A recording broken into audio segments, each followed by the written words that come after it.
Pour entretenir le domaine skiable et les pistes de la Sanduy, la station dispose de 2 dameuses. Une première dameuse sur laquelle je suis assis qui date de 2006 et une deuxième dameuse de 2009.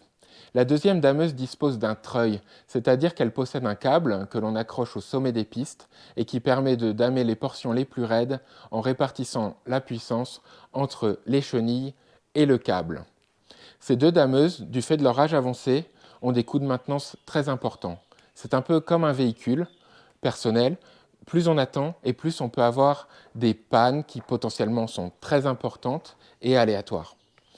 Ce que l'on préconise, c'est de remplacer ces 2 dameuses par une seule, une machine reconditionnée, c'est-à-dire une machine qui aura servi quelques années dans une première station, qui est remise à neuf par le constructeur, afin de disposer d'un prix compétitif.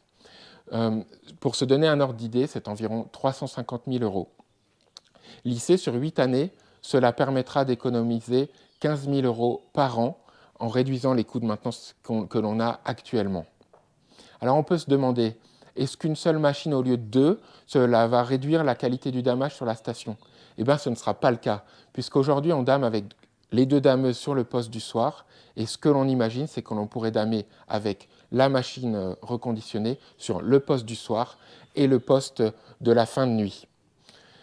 Et puis, on pense aussi qu'une seule dameuse quasi neuve apportera beaucoup plus de fiabilité que 2 machines en fin de vie.